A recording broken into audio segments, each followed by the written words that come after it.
This is the final episode in a 3-part series where I unpack AIHR's HR Trend Report for 2025. This final episode looks at the tactics organisations can use to respond to disruptions in talent and technology and how they'll determine who's going to succeed and who's going to struggle in 2025. I'm talking about HR execution, embedding ourselves in the business, the antifragile worker, and employee engagement 2.0. Welcome to Reimagining HR with Trina Sunday, the rule-breaking podcast where we challenge our thinking and our current people practices. This podcast is for time-poor HR teams and business leaders who are feeling the burn, lacking laughs, and not feeling the love. I'm Trina, your host, and I'm here to cut through the BS, explore different ways of thinking, and create high-impact HR functions. Because happier, healthier organisations are better for our people and our bottom line. So if you are keen to flip traditional HR on its head, hit the follow or subscribe button so you're the first to know when new episodes drop. I'm here to help and also to shake things up. So let's get started.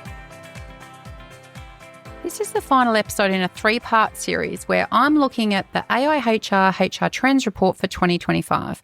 Yes, it's all about embracing disruption, but in this episode, I'm talking about the tactics needed for the organisation to thrive, for your organisation to thrive. And the way that we respond to disruptions in talent and technology is really going to determine who's going to succeed and who's going to flail in 2025. And businesses really need to be focusing on creating a really adaptable, agile workplace and proactively developing strategies to anticipate the future challenges, right, and the opportunities. We know that as strategic business partners, but it's not always easy to do. And so effectively executing on these tactics is going to be essential as businesses seek to harness disruption to really be a catalyst for innovation and for their growth. And so in adopting forward-thinking approaches, organisations can thrive by turning disruption really into a driving force for reinvention. Most great reinvention and inventions come from really taking something that's disruptive or not working and turning it on its head. One of the things that AIHR are talking about is that HR execution is going to be king in 2025, I would say queen. HR execution, though, is going to be your driving force. You know, strategic HR is often seen as this pinnacle of HR work, right? We have this kind of quest to be strategic HR business partners. But in reality, and not to take away from all of that, because if we're not strategic, then what the hell are we doing? But it's the tactical execution of HR policies and initiatives that are equally critical to your organisation's success, right? And a lot of the time, it is where we fall over. The devil's in the detail, we fall over at execution. And so tactical HR teams are the ones that bring strategic ideas to life. It's our operational HR colleagues who are taking some of those strategic ideas and transforming them into really actionable results. And that's what's going to ensure the success of people-related initiatives, right? It's why OD and HR have to work hand in hand. The design with the relevant. Your HR operational teams know what's going to work on the ground with the business or what barriers there might be. And organisational development as a discipline is based on evidence, design and thinking. So we need to use more of that qualitative feedback from our frontline HR colleagues. But what happens when execution goes wrong, right? Great execution draws little attention, and it's tactical HR that drives business outcomes. But when execution's bad, it really shows. So like in 2017, Uber's failure to kind of address sexual harassment led to a massive damage to the company culture. The CEO subsequently left. We've heard that before. And there was lots of public reputation scandals, right? So 2025 is going to be the year of great execution. And it's the year where AIHR talk about HR's true impact being realised when the strategy and the execution are working really seamlessly hand in hand. So strategic HR obviously is providing direction and long-term goals, while our tactical operational HR ensures that they are implemented through really well-executed policies, processes, and daily practices. But more than that, it's all of those people practices resonating with employees at all levels, which is where the execution really comes to life. But for us to be able to kind of make that happen, we have to give tactical HR the tools and the support to be able to implement key strategic goals. So I feel like we're not really great at this. Like, we need to promote cross-functional collaboration in spades. Like, we need to reshape the narrative around tactical HR, and we need to encourage teamwork across different specialties of HR, whether it's talent acquisition or employee relations or learning and development. We need to break down our own silos, right? And create really great tactical people solutions that are going to address complex and real business challenges, not perceived, but tested to be true. So we need an integrated approach that's going to give us really cohesive people practices that are going to work across the whole employee lifecycle. Pre-onboarding, onboarding, we've got the whole recruitment performance the whole way around the circle. And that's what's going to result in less fragmented HR service delivery. Like, our customers are going to feel the cohesiveness if it's coming from a place of cohesive development. And I've talked before in other episodes around building T-shaped competencies. So T-shaped HR teams, for example, Natal Dunk talks about this. AIHR have their own model. And obviously we'll have everything in the show notes for every episode that I'm talking about here. But we really need to develop HR professionals with a really deep expertise in their specialty area, but really combine it with a broad understanding of related HR functions and the business overall. Like, we can't just be really good at the bit that's our patch, right? We have to understand how our puzzle piece fits in with all of the other puzzle pieces and how pulling which lever is going to, make a difference. There's a lot of metaphors in one message there. But, that's what's going to result in us in HR being able to facilitate collaboration with stakeholders outside of the HR function, but also within. But it also means that we need to combine business acumen, digital agility, our data literacy, people advocacy, and our executional excellence with the thing that we're really good at, our specialism, our craft. And so the business acumen is around, our commercial understanding. It's about understanding our customers. It's understanding how the business makes money, what's happening in that space. Our digital agility in terms of these competencies, that's about our appetite and our understanding of technology, understanding what digitization is going to mean, what our capacity is to learn those tools and to be able to adapt. And I talked in the first episode in this 3-part series about how that digital transformation is going to be absolutely critical. It's not a future-facing thing. Digital transformation is our business reality now. And if HR are not showing and turning up with that digital agility and ability, then we're not going to be able to shift things forward. The third one there was data literacy. So understanding our people analytics, understanding the storytelling behind the data, understanding qualitative and quantitative, both the numbers and the gold nuggets in the open-ended questions where people tell us stuff. We can do something with all of that and build it into our job design. We obviously need to be really good at people advocacy, understanding what's fair, understanding what's just, looking after the rights of workers, but also balancing that against the business acumen in terms of the need. But then the final one in that T-shaped competency was executional excellence. That's doing the things we're going to do, doing it consistently, doing it well, not falling over and telling people that this is how we roll and then not doing it that way. So we need all of those competencies to line up and complement whatever our specialism is, whether that's employee relations, whether that's learning and development, whether that's talent acquisition. Whatever it is, we need to make sure that we've got other competencies to sit alongside that. And what will help us then, and this is where our social and our emotional intelligence can really help, is we need to resource our teams effectively. Like, we're expecting operational HR teams that have been leaned up to do phenomenal things and to execute lots of stuff. Well, can't do that if they don't have any resources. So what does that look like though? It's not always people, but having the necessary resources would be time. Not saying, we need this phenomenal thing, you've got 2 weeks and it's a 2-month project at best. People need headcount The number of clients I have that are trying to work miracles, especially as we look at mergers and acquisitions, that's really interesting at the moment. You're seeing different groups come together and HR teams where you might have 5 in one area of a business and 20 in another. And as they merge, some of those disparity or the disconnect in the resourcing is really evident. But we also, when we think about resourcing, it's the software tools, it's the budget. So we can't expect HR to innovate or to digitize process or enhance and adapt with AI if we're not investing in those tools for HR teams. So we need to look at that. And the adequate staffing means that, the team can manage their workload, but the right technology is going to be what streamlines our processes and procedures, right? So with a sufficient budget, your HR team's going to be more successfully able to execute key projects and address what the business needs are.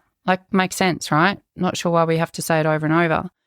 But what we don't do very well is use our data to show what impact we have on bottom line business performance. And that's where we need to level up.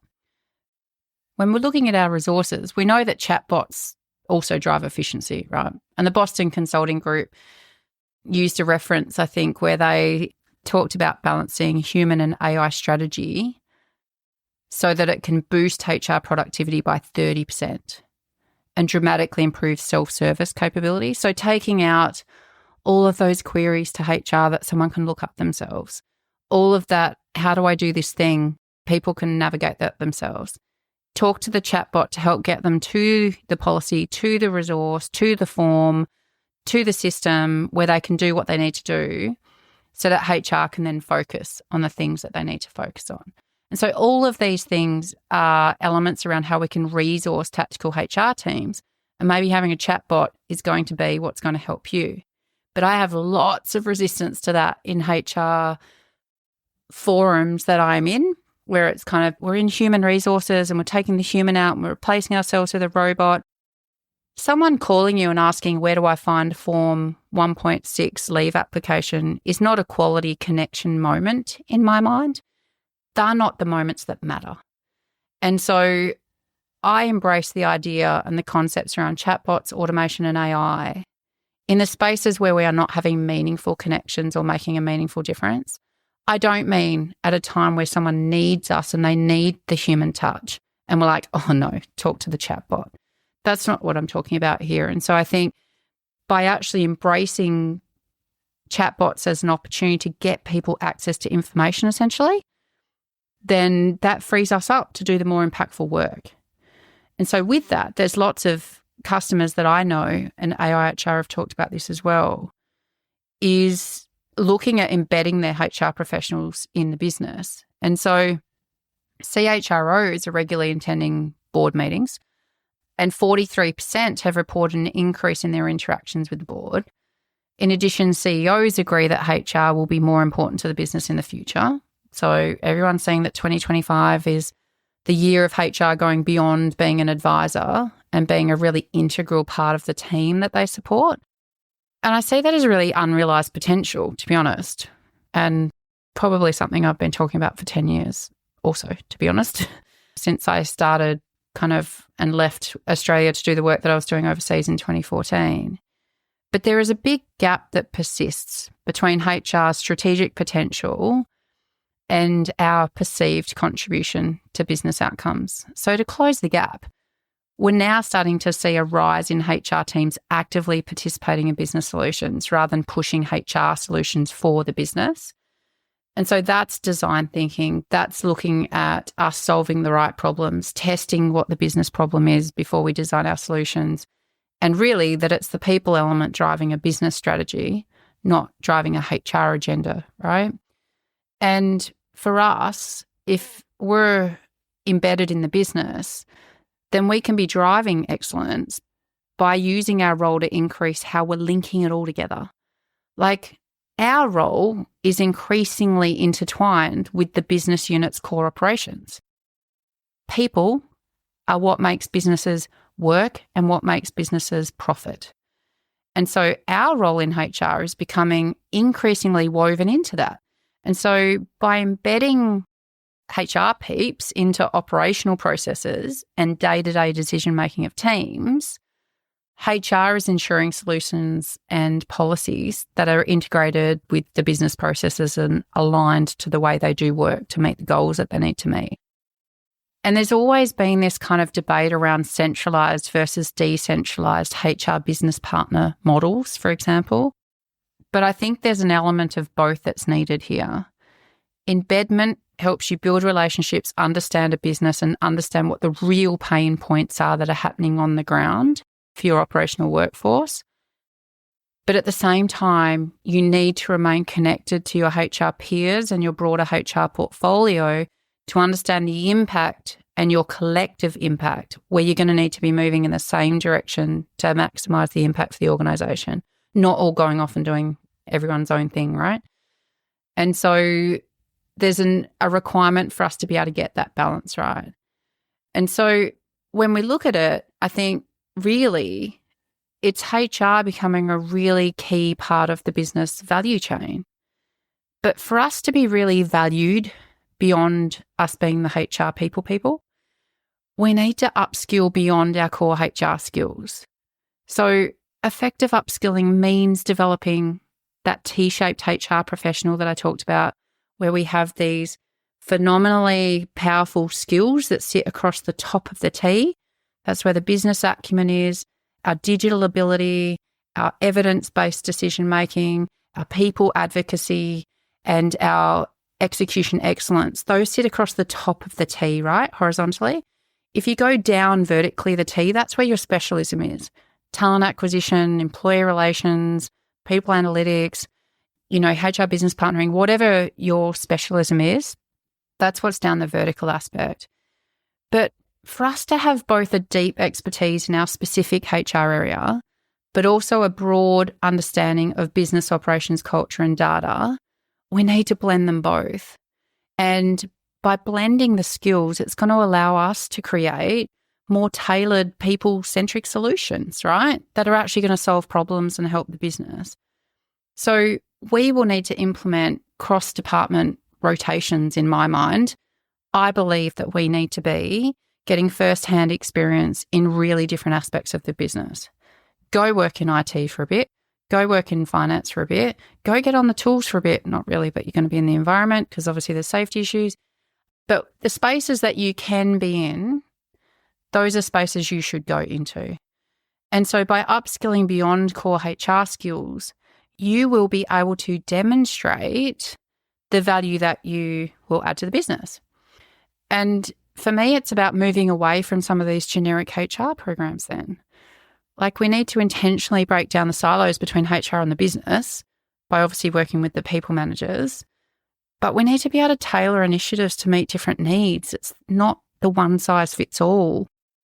And we need to be able to look at what's happening across different departments or business units that use our data-driven insights to empower leaders to make informed decisions. Use our data-driven insights to understand where we need to partner better or build different relationships for us to be able to take on a broader functional support role. And clearly defining roles and responsibilities is at the core of all of this, right? If we're going to establish a new working relationship with line managers and delineate the responsibility of the people leader and us in HR, then we need to ensure that people management remains a core responsibility of the managers. We need to stop doing their job. But we know that those people leaders will say, but that's your job, you're not providing us a good service, you never do anything to add value. Well, we need to show where we do add the value. So we need to provide the support and the guidance rather than doing all the doing. But therein is if we harness digitisation and AI to help us with the doing, then our customers might not then be absorbing workload back. Let's reshape our processes, be very clear in the delineation of responsibilities, but make things less administratively burdensome so that people don't hate on us. So by working closely with line managers and other leaders, we can help drive people excellence.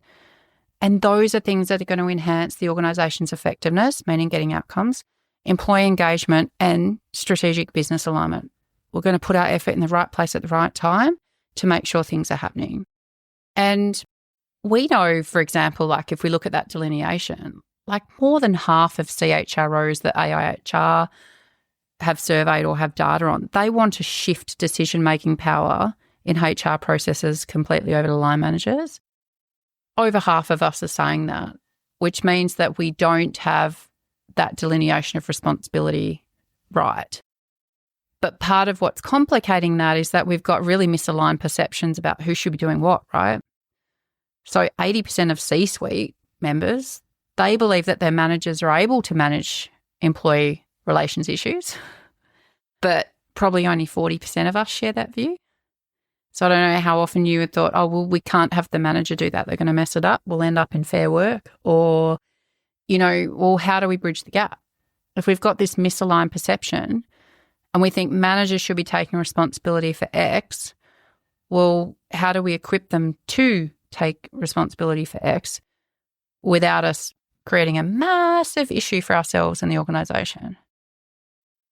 AIHR are also talking in the HR Trends report for 2025 about the antifragile worker. So it's a concept they've used and I've talked about before, and I'm still trying to figure out, to be honest, how I feel about it. But it's a bit different to traditional resilience. So the anti-fragile worker, we're talking about constant change, overwork, economic uncertainty, high cost of living, the job insecurity. All of these things are taxing on our employees who are exhausted and stressed out and burnt out. And I know many that have got to the end of 2024 and are feeling this. It is amplified. But anti-fragility is rising to the top as the answer to developing a workforce that grows stronger through challenges. And AIHR are talking about the fact that anti-fragility is getting some real traction. So the concept of anti-fragility is kind of like how you can help people with these challenges. And unlike traditional resilience, anti-fragility doesn't withstand shocks. Rather, it actively gains strength from turmoil, from capitalizing on disruptions and using challenges to grow in strength. And so there's a school of thought around anti-fragility being used as part of a workforce strategy. So it's an interesting concept where it's like, I'm not sure how the language would translate, if embedded strongly in Australia, but it's an interesting reflection to have where if anti-fragility addresses social and structural factors, turning adversity into an opportunity for growth, or HR is implementing anti-fragility strategies, right? And the goal is an environment in which growth and adaptability are prioritised and where we empower employees to thrive throughout their careers. And so really, it's kind of how do we then reshape our workplaces to make sure that people can do that? And we would really have to kind of develop a workforce that grows stronger through challenges. So it's like, how the hell do you do that? So part of what AIHR talk about is upskilling beyond the technical skills, right? So focus on developing employee soft skills, hate that term, they're like critical skills, human skills, as Beth and Wynne would call them. Focus on developing employees' critical skills like adaptability, emotional intelligence, collaboration, problem solving, and a growth mindset to support that long-term employability. And it's equipping employees to anticipate future challenges through scenario planning and encourage risk-taking and really active experimentation through cross-functional projects and innovation labs, hackathons, that kind of thing. And I must admit, it is actually a really interesting space because I do this through some of the HR programs that Reimagine HR drive, especially our HR breakthrough experience, different customised experiences where we go into organisations or we bring people together and we talk about throwing out the HR rulebook. We talk about a scenario that's on the table and we rip it apart and we look at how we would take greater risk rather than looking at the problem with our traditional or really conservative approach. And it opens up thinking and growth in people every single time. So there is merit in this. I think the challenge for us is how to look at Antifragility as a concept is also, something where people just hear fragile. They don't hear the antifragile. And then when we're looking at developing a workforce that grows stronger through challenges, well, what does that look like in practice? So, we need to upskill everyone on the human skills. We need to road test it by scenario planning and saying, what if we did this? And see what happens. But we need to do it by having different people in the room, not just our little HR team or our big HR team, depending on who you work for. But we also need to reevaluate performance and foster that safe environment for innovation. Oh my goodness. The cultures in many of our organisations and many that I've worked with over the years as a consultant, we don't have cultures in our organisations that foster innovation. We're not fostering failure as being an option. It's not being viewed as a learning opportunity, and we're not encouraging kind of that rapid iteration. And I talk about that a lot in HR circles around iterate. Stop trying to build this big behemoth that's perfect. Iterate, small iterations, get it right, work with your customers. But we have to create a safe space for that risk-taking. And you kind of then need to incentivize resilience, right? Like you kind of need to give people some skin in the game for failing fast, failing forward, and knowing they're going to be supported for it, not disciplined for it. How do we recognize continuous learning and reward innovation instead of these traditional outputs, which half the time aren't actually impacting our performance anyway? That's where you can create an environment where employees feel safe to experiment. They're more likely to be taking calculated risks and learning from failures. And so examples that we talk about in some of our work are, innovation labs, running pilot projects. Don't come out and tell everyone you're changing the world. Come out and say, we want to run a pilot project on a new performance review process. Choose an ally. Do you mind if we pilot it in your area? We'd really love to get some feedback and see if this is a better fit for you. Pilot projects. Show it works. Build your advocates along the way. Then get everyone else wanting it as opposed to you pushing it onto them. And cross-functional team collaborations are everything in this. Getting the non-traditional people around the table is key in terms of us actually developing a workforce that's going to be stronger through challenges. Because you have the different perspectives. Your risk-taking and your risk assessments can happen quicker. But to do that, we really do need to encourage really healthy work-life boundaries as well. So I'm thinking about creating anti-fragile workplaces. We have to recognise then the link between wellbeing and productivity. So if stress and burnout at work is resulting in depression, anxiety, and really serious physical health symptoms as well, AIHR talk about the fact that that's costing like $1 trillion in losses.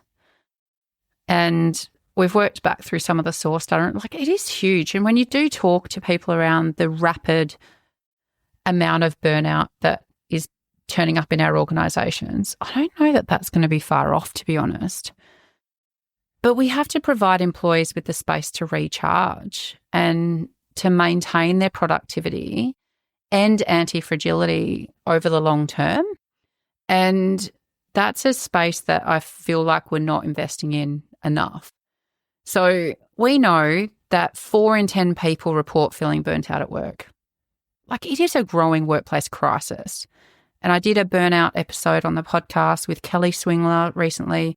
She's a burnoutologist in the UK. And we know that burnout in the HR profession, we're in one of the top 4 professions for burnout globally. And so if this is you, or you feel like it's a growing crisis in your team, I really encourage you to lean into that episode.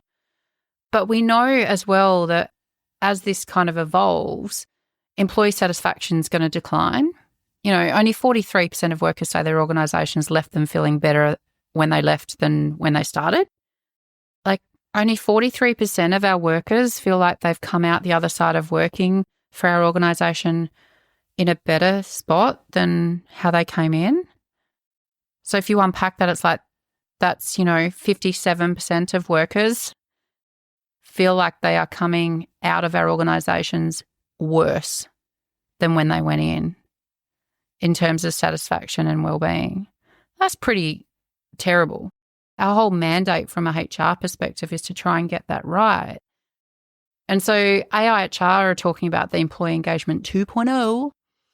And sure, over the last 25 years, I would say, because I've been working in HR for around 25 years, so let's just say over my whole career, engagement's been a focal point of our HR and our people strategy. And Gallup started measuring this back in 2000. That's when I had just come into HR, around 2000. But guess what? It's 2025 now. The needle hasn't moved. It's been 25 years. And global engagement levels remain at 23%, despite decades of HR policies, best practice, and billions of dollars being invested. So, employee engagement 2.0, where do we even start? AIHR talk about driving engagement, right? And if HR wants to impact engagement and productivity, then obviously we need to understand the drivers of engagement and be informed by that in how we show up and our approach. Makes sense. But they do talk about the fact that highly engaged employees are 3 times more likely to feel heard at work than highly disengaged counterparts, which is like 30% feel heard. So no one wants to hear from you, mate. You're a negative Nelly. Sorry. But we know that employee engagement translates, right? But we know that if people have a positive mindset, good vibes, good energy, other people will lean into and listen to those people. So when Robert Cialdini talks about the powers of persuasion, 6 principles of persuasion, he's gone to 7 now, that likability, that positivity, that drawing people in is a part of how you influence people. You get people to listen to you if you have something positive to be able to kind of talk to them about. So we know that collaboration doesn't work well when we have low engagement because no one's wanting to be around each other because we're all miserable. And so we need to make meaningful changes in this, but surveys don't make employees feel heard. Like seeing meaningful change based on feedback makes employees feel heard. And we're not really great at that. And, Richard Rose now did a podcast episode with me on people analytics, and I loved how he talked about analytics and data and surveying is listening at scale. But we have to get really good at how we do it and making impactful changes based on employee feedback. It's still not the norm. So 86% of employees feel their organisation doesn't hear everyone fairly or equitably. And that's an issue. So one of the key things that we need to look at is how we redefine engagement and what employees truly care about. So one of these things is around supporting managers with development and automation. And we started this 3-part series by talking about automation and the fact that it's here to stay. The technological transformation is here to stay. But line managers are facing numerous challenges, right? From heavy workloads, not enough people, budget constraints, and it's causing a lot of difficulty in terms of them engaging with teams.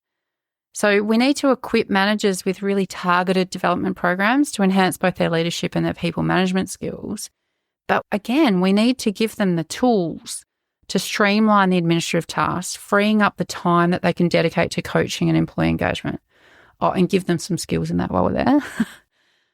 So we need to design balanced roles if we're doing this well and clarify how people are contributing. So if employees see through superficial perks, right, they're not going to see that their contributions are valued. So we need to address some of the deeper structural issues that impact their engagement, like fair pay, safe working conditions, clear expectations.